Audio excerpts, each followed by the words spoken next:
Well, what is going on, YouTube? Welcome back to A Therapeutic Edge. Hey, guys, do me a favor and subscribe. I'd love to have you here on a regular basis. All right, let's get into the knife on the table. This is a Lionsteel. This is my first Lionsteel fixed blade that I've ever had the opportunity to take a look at. This is the M4. This, of course, has wood scales on it, but these come in a variety of scale options. It is M390, and it is just about the perfect EDC size knife, at least for me. It's beautiful. It really is. It is exceptionally comfortable, and there's milling on the wood grain scales to give you better grip. This thing is fantastic. Now, this isn't going to be a particularly long review because there's no action to talk about. There's no pivot. There's no centering. But boy, is there a well-made knife. And these are $155 for M390. I have a collection of fixed blades that I take with me when I go camping and stuff. And I got to tell you, I am seriously considering adding one of these to that. I love the way that the scales are, they get this little bit of swell here so that you grip on really nicely. This is one of the nicest mid-size fixed blades I have seen in a really long time. It's coming in just at 8 inches.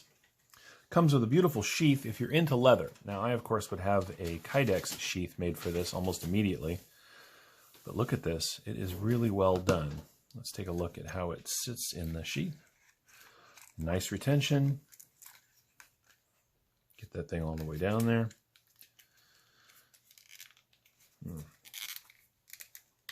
Oh. Clip works really well. It's very tight right now because this is part of a pass-around group, and I don't think it's actually been carried or used, but the leather would give a little over time, and it would fit beautifully into this sheath. This is just great. If, again, you like leather sheaths. Let's get that out of the way. The one thing I can't carry in the job that I do as a college teacher here in California is carry a fixed blade. They are not allowed on campus. I can carry... Well, I mean, I could carry this. There are no rules against folding knives, but fixed blades are a no-no, and that's a shame because this, with the right sheath, would be a marvelous everyday carry. I mean, it's just everything you want in a knife. All right. The full tank construction, everything is chamfered. There are no sharp edges on this knife except right where you'd want it, which makes it more of an EDC knife than an outdoors knife because there is really nowhere to hit a Firestones with this. But, man, this is well done. All right, let's take a look at the overall specs. Like I said, we are coming in just a hair over 8 inches overall. The blade itself is 3.5 inches of cutting on 3 3/4 inches of M390. Handle length from just behind that little swell right there is 4 full inches, so it is perfect for me. But Women Carry Knives loves these too. They are very comfortable in hand. As I said, not only is the spine crowned, but all of the exposed metal is crowned on this thing. There are no sharp edges. You do have a little bit of a head knocker here on the back, in case you're interested in such a thing. I think it's a cool addition. They have 4 or 5 different, scale options on this. So if you don't like the light wood grain, they have darker ones, they have different materials. All of them are $155. I'm really impressed. I'm really impressed. This is a fantastic pocket knife. Now, pocket knife. This is a fantastic fixed blade knife. My goodness. Old habits and all that. Now, I mentioned this was going to be a short review. It's because I don't really have that much to compare it to, but we're going to do some additional size comparisons. Here it is against the ZT-0308, which is considerably larger. Here it is against the Para 3. And as you can see, it is a nicely sized knife. It fits right in there into what I think most people think of as a really good carry size. What else do we have on the table? Oh, well, here it is against the Hogue X5, the 4-inch version. That, of course, is a monster. Right? Odd. Again, I can carry either one of these to work, but no fixed blades. I cannot explain to you the logic because there isn't any.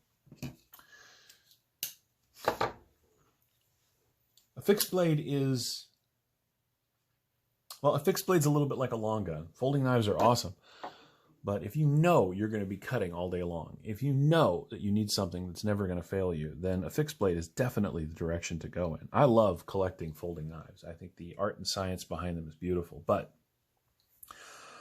And when I go camping, I carry a folder as well. But this is backup. My primary knives are my fixed blades when I'm out in the field or out doing, even if I go and do yard work all day, I generally carry a fixed blade with me because it's just much more convenient and there's nothing to get dirty, no action to get grime into, none of that stuff. It's just there when you need it and want it. And boy, I got to tell you, the more I look at this, the more I think there's going to be one of these in the collection pretty fast. This thing is astonishingly good. I have another one here somewhere, a slightly different variety of Lionsteel. That one's in there, Sleipner steel. Sleipner? But this one, an M390 for $155 is a total win. And because the scales are removable, you can see they have Torx bits on them. If you don't like these scales or want something thinner or thicker, you could make or have scales made for this, no problem at all. I think that would be absolutely cool. Let's weigh it. Let's see where we land. It's very light. Yeah, 5 ounces even. For a full tank fixed blade, that's pretty good. I mean, that's steel all the way down through here. And that is a big chunk of M390. The edge on this thing is very, very nice. It's not a razor blade, but it is a really good working edge. And I think that that's probably what you want. At least that's what I want in a fixed blade, particularly in the field. Because I carry a folder with me as backup, if I need something that's really slicey, I tend to back up my fixed blades with something like that. So this is really good. I want to tell you the flats up here are just really evenly done. It's very nice. They come to exactly the same spot. Let's find out. Yep. Often, particularly with fixed blades, you'll see a flat that comes to like a spot up here on the blade, and you flip it over, and the other side's a little taller, a little shorter, but these are very even. It's nicely done. There is no jimping, which is a little bit of a bummer on a fixed blade. I like, because I tend to hold them like I do my folders, so I like a little bit of jimping right here, but it's okay without it. And again, with this little bit of steel exposed on the end, in case you need to knock something, you have the tool for it. Because of this crown spine all the way around, God, this thing is comfortable. This is a superb, it's really a superb fixed blade knife. All right, one last thing to do. Let's take a look at the blade stock. I'm going to say it's about 3 to 3.5 millimeters. And I'd be wrong, it's 4 millimeters. Oh, well, I'm stupid. There we go. So 3.99, 4 millimeters, yeah. It's got a nice high flat, mostly high flat grind that comes down, like I said, pretty far. I think they could have gone a little thinner, but that then reduces the durability. So I think they made a pretty darn good mid-range decision. They kept the blade stock reasonably thick all the way down, but gave it a nice edge. Relatively robust tip, in case you need to stab something and then do a cut that way. Yep, this is a great knife. It comes with one of the nicest leather sheaths I've seen in a long time, although that's not really my thing. This is the Lionsteel M4. You can get them all sorts of places right now for a little over $155. And then frankly, if you're looking for a good fixed blade, this is it. All right, guys, thank you so much for watching. Take care. We'll see you next time.